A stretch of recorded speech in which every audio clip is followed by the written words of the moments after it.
It is a true pleasure to join the state's top economic development officials once again at the 2013 Governor's Conference on Economic Development.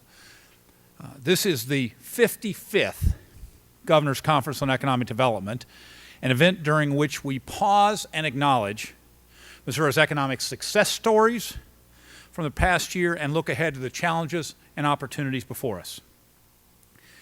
And unlike Washington, D.C. and some other states where they just can't seem to get anything done, we have taken a different path here in our state. And a lot of that is because of a lot of folks that are here in this room. And today I'm proud to report that we are seeing real progress. Missouri's unemployment rate has now been below the national average for 47 consecutive months. And Missouri employers have added nearly 47,000 new jobs this year alone. This year alone, global brands including Boeing, Expedia, Express Scripts, Monsanto, and Cerner have announced major investments and plans to bring thousands of high-tech, high-paying jobs to our state. Ford and General Motors, which were already undergoing major expansions in Claycomo and Wentzville, both recently announced plans to bring even more jobs to those facilities. These historic investments and continued growth among our automotive suppliers have cemented Missouri's position as a leader in the rebirth of the American automotive industry. Missouri's also had the third fastest rate of technology job growth in the nation in the last year, outpacing states like California, New York, and of course, Texas.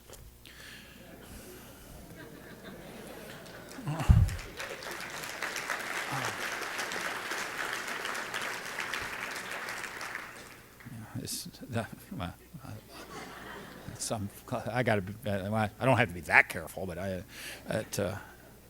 anyway, the progress, of course, didn't happen by accident. Not Texas's lack of our progress didn't happen by accident. It happened because of the leadership of the folks in this room and across our state, and the proven strategies we've pursued to transform Missouri's economy for the 21st century. 3 years ago, during the depths of the recession, we convened the Strategic Initiative for Economic Growth. We engaged more than 600 leaders in business, labor, education, and economic development, including some of you in this room with us today. The result of that robust process was a blueprint for building an economy of the future. Among its recommendations, develop a highly trained, skilled workforce to succeed in the 21st century. Open new markets for Missouri goods. Focus on high-value, high-growth sectors, and encourage small business and entrepreneurs. And you know, folks, that is exactly what we have done, are doing, and will continue to do. First, we knew we had to build from the foundation of rock-solid fiscal discipline. At a time when other states were raising taxes or going into debt, here in Missouri we took a different approach, cutting waste, doing more with less, and making better use of technology. We reformed the state pension system, a landmark bill that will save taxpayers $660 million over 10 years. We've cut energy use by more than 20%, sold off surplus property, and reduced lease space, saving taxpayers millions. Today, after cutting this $1.8 billion in spending and eliminating 4,500 government positions, the state workforce is now the smallest it's been in 2 decades, but a productive workforce, a trained workforce, competing and delivering for the future. By making your government smaller, smarter, and more efficient, we were able to balance the budget each year without raising taxes and protect our perfect AAA credit rating from all 3 rating agencies. Second thing, exports. It's relatively simple. Opening new markets for Missouri businesses and selling more Missouri products around the world creates more jobs here at home. That's why we've taken such a proactive approach. In October of 2011, I led a group of Missouri business leaders on a highly successful trade mission to China. We secured agreements to sell $4.6 billion in Missouri goods. And as I said then, as I say now, won't it be nice when folks walk into stores in Beijing and pick some up and says on it, made in the USA, better yet, made in Missouri?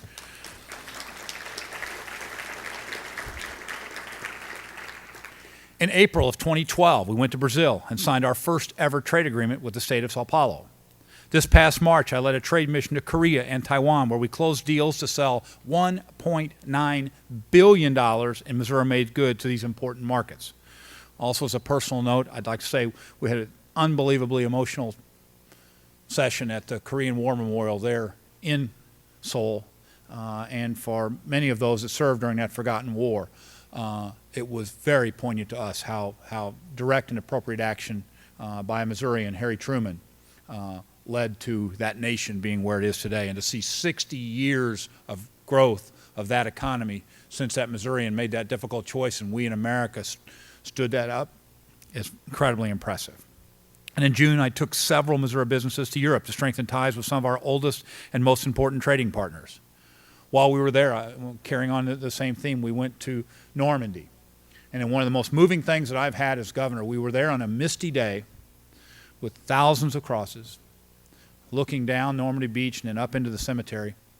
And the local mayor had a young girl, 4 or 5 years old, come and read to us a poem of thanks for what America has done to provide the liberty and freedom in France and Europe. Incredibly moving and incredibly important for us to know how these international relationships built over decades and strengthened over our direct action can make a real difference. We've also opened new international trade offices in India, China, and Brazil. New resources in this year's budget, and I thank the legislature for their great help in this area, will help even more small businesses expand and reach worldwide. These efforts helped make 2011 and 2012 the best years on record for international trade by Missouri businesses. $28 billion in Missouri-made goods and products shipped around the world. Now, the third thing, we've worked to make Missouri a more attractive place for businesses of all sizes to grow and invest. We've cut taxes in targeted, strategic ways designed to spur growth. We eliminated the corporate franchise tax, enacted a targeted tax cut for small businesses that create good-paying jobs, and phased out the tax on military retirement income. In 2010, we brought Republicans and Democrats together to pass the Missouri Manufacturing Jobs Act, the landmark bill credited with pulling our auto industry back from the brink. A bill I signed this year will provide additional help to Missouri manufacturers by giving them additional efforts to eliminate the portion of their corporate tax for out-of-state sales. Missouri now has the 8th lowest business tax rate, the 7th lowest taxes as a percentage of personal income, and the 5th lowest taxes per capita in the nation. We've also moved forward with proposals to simplify programs and cut red tape. Last week, we officially launched Missouri Works. Based on the recommendations of our strategic initiative, Missouri Works streamlines Missouri's economic development and worker training programs, making them easier for businesses to use and understand. The legislature also answered my call to simplify our environmental permitting process. Before this measure passed this year, business owners would have to go to as many as 6 separate commissions at the Department of Natural Resources to get permits to get going. Our proposal will create a one-stop shop for permitting so that businesses can focus on creating jobs, not just filling out reams of paperwork. And the fourth thing, we have maintained a laser-like focus on strengthening our workforce through education and training, because we know that an educated workforce is the best economic development tool there is. We hear it time and again from businesses with today's advancements in technology. They demand a highly trained, highly educated workforce to grow their companies and compete with competitors. Without a strong public education system, those businesses will look elsewhere, and our economy will fall behind. And that's exactly why we've taken a comprehensive approach. By expanding access to early childhood education, we'll make sure more children are ready to learn in school and succeed in life. We've increased funding and raised our standards for our K-12 schools. We've upped our investment in worker training, preparing thousands of workers for better careers in growing fields like healthcare and advanced manufacturing. In fact, our Innovation Campus initiative is now a national model for strengthening the ties between what students learn in school and the skills they'll need in the workforce. It's been 1 year since we launched this initiative, and it's already achieved remarkable results. By partnering with area high schools and businesses, innovation campuses are giving students more skills at less cost and giving businesses more workers ready to compete on day one.